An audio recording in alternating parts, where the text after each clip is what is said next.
Hello, my fellow Homo sapien. It is morning. Um, I am feeling comparatively. When you have a chronic illness, you have to put these things in comparatively. When you say, I'm fine, it doesn't mean what it means to other people when they say, fine, I'm good. You're either just lying because it makes them uncomfortable when they hear you say how you're really feeling, or compared to um, utterly and totally broken or in the hospital, you're doing good. your pain is a your pain is a 6 to a 3 instead of a 10 to a 12 on a 0 to 10 scale. Doing ACEs, you're not puking because you're in so much pain or discomfort, or you're fine is relevant, good is relevant. It doesn't mean the same as it does to able, healthy people. So today, I didn't get enough sleep. I did fall back asleep for an extra hour, which was a bonus. Not sure why I didn't get enough sleep, but it doesn't happen often. Sometimes it does. I'll pay for it later. But for some reason, today I feel better than I have in some time. Um, I have some things I need to take care of today. Um, I saw a hair tie somewhere where it wasn't supposed to be. That would be accessible to me right now. Um, but I don't see it now. Um, One of those things being to get on top of some cleaning in my house. Um, I had thought about filming a morning routine because I felt comparatively good today. I didn't take any OTCs for the first time, and I can't remember how long. I haven't taken any pain medication whatsoever, and I can't remember how long. I haven't even used any muscle rub, though it's mighty tempting. My posterior uh, is in pain. uh, and I woke up without the hot and cold flashes, the hot flashes and the chills, and my apartment was hot enough that I actually turned the heat off, and I haven't used my electric jacket today. I haven't used my muscle freeze. I might put some muscle freeze um, in the back.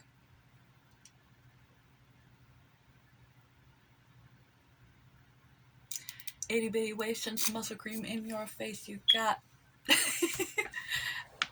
arthritis or fibromyalgia or something else. I do have this awesome pillow, and I'm so glad I spent the expenditure on it. It is, I don't know if the lighting will show through without me opening it up. Yeah, you can kind of see it's a honeycomb egg crate kind of pattern, and it's firm, but it's got give. It's got some weight to it too, and it's big. And it's like when you have an autoimmune condition and your body is attacking your own tissue, the weakest link gives first. And so I have an old injury in my tailbone, and it started a couple weeks ago, and hasn't really let up. And now that person who like goes to football games, if I went to football games, which I don't, comes to sporting games or anything you have to sit on bleachers for, or like folding chairs or anything like that, and I'm like, oh, I can't sit here, it hurts too much, it's too hard. Yeah, I'm that person now. Got enough cushion. I've gained 10 pounds. I got enough cushion back there. It's just the the tip of that bone that comes out of your tailbone. It's bone pain, um, and so this cushion.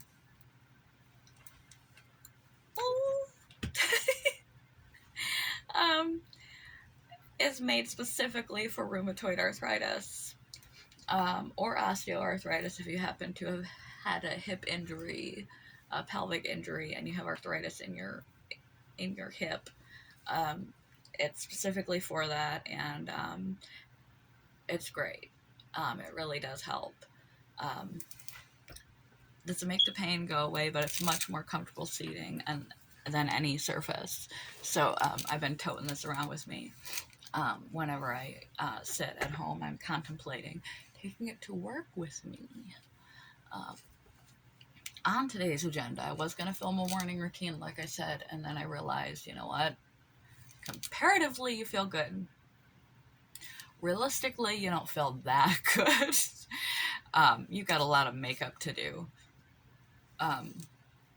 So I'm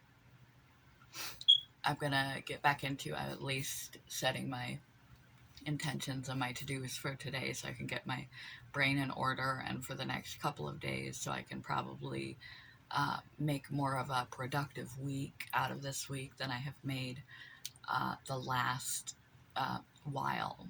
I spent all weekend dog sick. So did my partner. He has a different condition that is intermittent, sporadic, not continuous like my condition, but when it hits him, it is extreme. It's kind of like Crohn's, kind of not. Basically, he has adhesions, like what would grow with endometriosis, where his intestines are scarred together and some of his loops run backwards, and he has difficulty digesting his food and gets minor to full-on intestinal blockages, which are excruciatingly painful when he has them. And he's had many a surgery in his past, and so he has difficulty with eating, and his sporadic pain issues, and we were both down for the count all weekend. Yesterday, raced to CMH in the morning, dog sick, both of us. God, I was so sick. So was he. And poor boy, I hate waking him up anyway, but especially when he's sick and early, because he wakes up later than I do, which is great because we don't have to fight over the restroom. We can do our waking up time, and then he can do his, and it just works out great. When we work together, we're like, let me in there. So we rushed out the house and went straight to CMH to get my shot, my antipsychotic monthly shot, and all of my medications. So out of all of my medications, which was part of the reason why I was extra sick, because your brain becomes dependent on your psychiatric medications. When you take them away, you have a rebound effect and a physiologic withdrawal effect. So the neurochemistry gets all thrown to hell, and your body goes through, depending on what types of medications you're on and how long you've been on them, physiological withdrawal symptoms: the creepies, the crawlies, the kicks, the nausea, the hot and cold flashes, the feeling like you got the flu, the pain, and irritability, and just like, I made an Instagram post that said I feel like I've been at the fair all day under the hot baking sun riding the Gravitron over and over and over again. On top of everything else, not being on my meds, I was out, was not good. So we raced over there and got my meds, and then we raced back in time for me to meet Lisa and Evie, and the 4 other winners of the contest to chat that I believe were on the call. And I had it on viewer, like speaker view, and so I didn't know how many other people were there, and so I kept rambling and interrupting, or almost interrupting, and like I do because my anxiety. And I didn't know how many other people there were, and I I didn't mean to dominate the conversation. A little anxious about the pre perception that I left, but can't go backward. Can't go backward. Can't do it again. Um, I did the best that I could do. And I didn't realize there were so many people on the call, and I tried not to be awkward, and I was kind of awkward.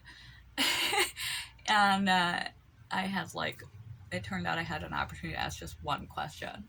I really took the time to formulate because I didn't know whether it'd just be me. I didn't know what the topic was to really formulate some thoughtful questions and conversation. Um, and the one opportunity I got to ask, I bumbled, fumbled the ball. I didn't ask. I didn't speak concisely and clearly and articulately, um, and I kept having to fight back the urge to butt in. Um, oh well. It was still a once in a lifetime opportunity and experience to even have the opportunity to fumble the ball next to someone that you admire, let alone two. Um, and so, yeah, I did that and I went straight into work. I came home and went straight to bed. 4 hours later, I'm awake. And I went to bed for another hour, so 5. That's still not enough sleep, and I will be paying for that. I don't know why my stomach is growling. I usually don't eat straight out of bed. I usually, if I have an eating window, if I eat at 10 o'clock the night before when I get home from work, I don't eat until at least 10 o'clock the following day. This morning, probably because of the same reason why the 2 days during the weekend, even though I don't eat sweets, I had a punchi and chocolate and crap. I had crap. My boyfriend eats just butter and just he eats that way and stays healthy as a fiddle and thin, and he has some sort of alien metabolism I don't understand. Um, Probably because he's missing so much intestine, he's just not absorbing the fat and stuff that goes through him. It just comes right out, and most of his food is not absorbed. But he just eats fair food. And usually I bring my own food over with me so I can have a more whole food diet because I think it's better for my inflammation. But I don't have any food right now. That's on my to-do list for today is to get some food in this house before I go off to work because I don't have any food there either. So I have a box of cereal that's ancient because I don't eat cereal. And when I woke up the first time at 4 a.m., I was ravenous, and so I ate a bowl of cereal at 4 o'clock in the morning, and now my stomach is growling again. And I'm assuming that's because I didn't have my anti-narcolepsy medication for 2 days, and I've been on it for many months, many months. And despite full night's sleep, I mean, all I did all weekend at his house was just lay. I could barely move. I was incapacitatedly sick, fatigued, in pain, and withdrawing from my psych meds. I was so sick. I was exhausted after the weekend because of, have you ever had the kind of sickness where it just takes so much out of you to be sick? You just feel worn out from having been so sick for so long. I was that kind of sick yesterday. But, I craved sugar, and I craved sugar because when you don't get enough sleep, or you are craving energy, your leptin and ghrelin get fuckered up, and you crave high calorie, sugary, fatty, calorie dense food because your body is saying, I need energy. You're not going to give me energy in sleep mode. I need energy via food because you didn't give me enough energy via sleep. So lacking in sleep will make you fat. It's turns down the hormone that says you've had enough, I'm full now, and turns up the hormone that says eat, eat, eat, eat, eat. And though I underslept again, I think my body's readjusting to the medication. Um, I'm literally physiologically hungry. My stomach is growling. It's not just a feeling of hunger, it's growling. So I really did a number on my digestion. Try not to go without your meds. It's a bad idea. If you want off your meds, talk about that with your doctor and taper down. So I need to check my bank. Need to get some food in this house. I need to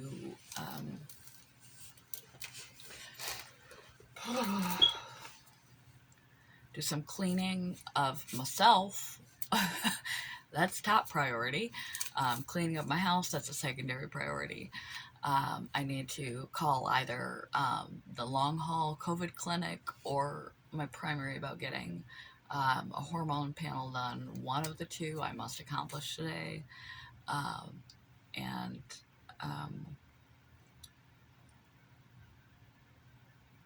I'm sure things I'm forgetting. That's why I have a notebook to fill out.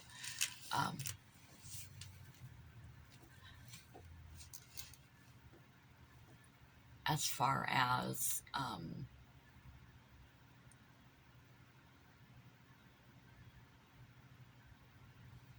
therapy, I met my therapist one time. We pretty much just set up a treatment plan. I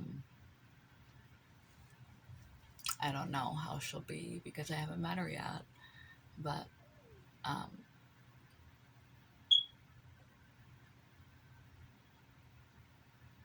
I went through a situation, maybe someday I'll fill you in on, for a long time. And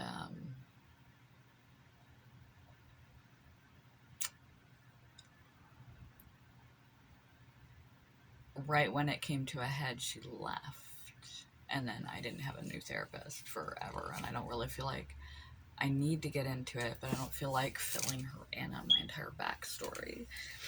And my therapist or my psychiatrist was going to raise my anti-sleep medication, and it's the same dose that it was last time. He was going to lower my mood stabilizer and raise my anti-sleep medication to try and give me more energy. And this did not occur, so I have to call the pharmacy and call the nurse's line and see if he changed his mind or anything like that. I was told by my colonoscopy people that I'm supposed to have that sometime in February of 2022. Here it is, and I have not received a note from them, so I need to call Mid-Michigan Gastroenterology and find out why and when my colonoscopy is, because I need one of those, and I need an upper endoscopy because I'm having trouble swallowing things again. I keep choking on food, and other things get caught in my throat. And they told me periodically I was going to have my throat stretched and trimmed, the extra stuff, scarring and stuff trimmed away. And they need to check for cancerous polyps because I have a history of having one. I'm at the point where I'm 5 years out for my annual checks, but I called them sometime last year after the guy that was the Black Panther on Avengers. I think Black Panther is his name. the king on Avengers. Maybe Black Panther. Yeah, Black Panther is his name. After the actor died of unexpectedly to most all of us of colon cancer, freaked me right out. And I was like, it's been a while. And I'm choking on things anyway. And they said I would periodically have to have my throat stretched and trimmed. So I'm going to call them and see. And they said, yeah, we'll be sending you something in February of 2022. Here we are nearing the end of the month and I received nothing. So I've got to call them up, find out when my appointment is, and find out if they can schedule an upper endoscopy at the same time, like they did the first time when they checked me out and found the precancer and cut my throat open. And by golly, by gosh, I could chew and eat again. I'd lost a bunch of weight and the doctors thought it was all in my head, like they always do. And I never even brought it up that I couldn't swallow. I had an intestinal parasite, H. pylori, the kind that causes ulcers. I had GERD so bad that the acid had scarred my throat to a little tiny hole, scarred my throat together, and I had a cancerous colon polyp. And that was in my 20s. So we've got that under control now. I just need to get on top of them to get them to do it again. And I've had many colonoscopy since. First you go like 6 months, 6 months, 6 months. After 3 where you don't have any that are abnormal, then they go out to a year, 2 of those, 2 years, and then 5 years. So I am now at 5 years, which is woo, because it's not the funnest thing to do.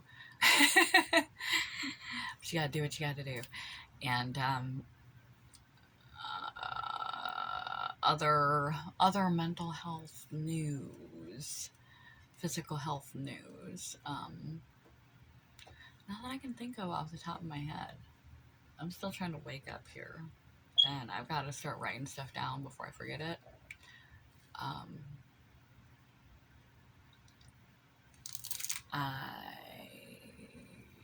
love you people. I got only a couple of braces on today. It goes to stand for how well I'm feeling, comparatively speaking. Got my squishables.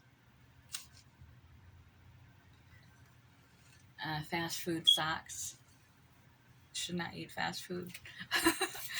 My wrist braces and my lower back, except they want to attach to each other. They stay here below the boobage. Got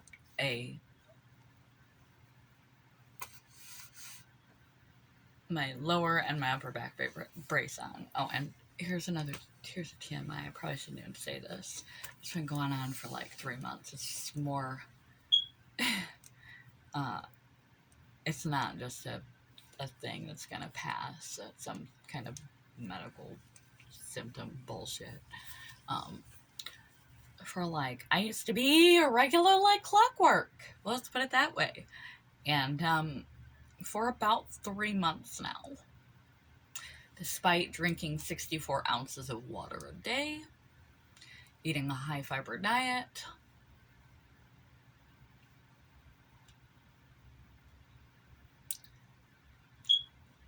it's got to the point where I require medication or I don't go to the bathroom. Another reason why I need to speak with my gastroenterologist. My biggest fear on that one is that there is, and it could have to do with my autoimmune stuff affecting my peristalsis, my motility, but it could be because there's something blocking it, like a big freaking polyp. And the bigger they are, the more dangerous they are.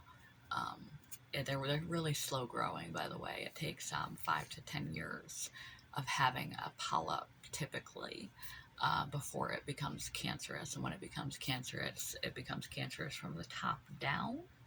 So it takes some years. That's why they spread out the scanning for them. And it starts at the tip and then grows roots down into the wall of your colon. And then it can grow past your colon and metastatic to other parts of your body. But mine was just at the tip. But I'm hoping there's not another problem like that going on. But either way, pain in the ass, literally. Yeah, what a note to end things on. Good morning.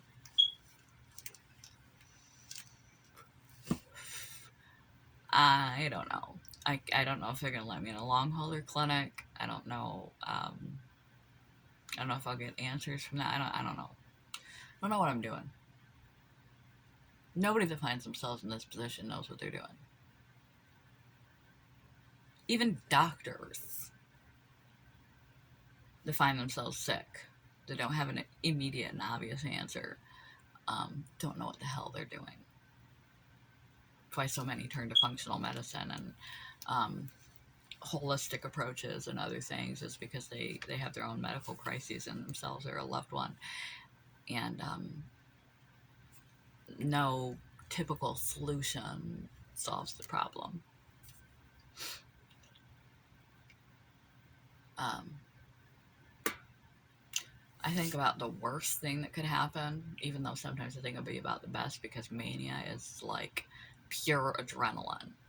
It'd be like getting a shot of pure adrenaline. I would feel so relieved from this chronic fatigue, the pain, the negative feelings, that I'd be high as a kite on myself and feel like the Energizer Bunny. I'd feel fantastic, impervious to pain,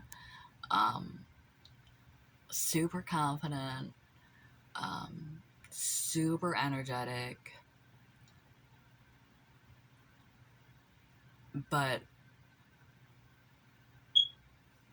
I would just tear my body up if I had a bipolar episode during this time in my life. So I'm glad that I'm on medication. I don't think my body could handle it. It would feel good to my brain, feel good for some relief, but there's a lot of things that feel good in the moment that you pay for in the long run. And I would do crazy things and run my body ragged, treat myself incredibly poorly.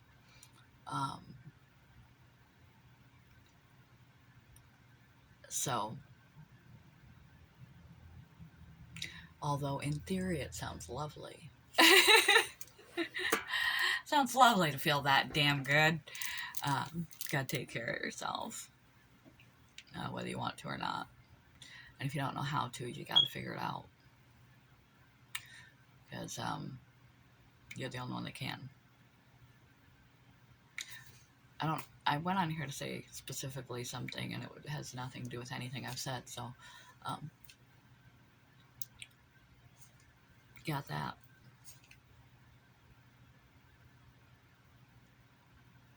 Got my update, health update. Peace, love, joy, and other good things to you.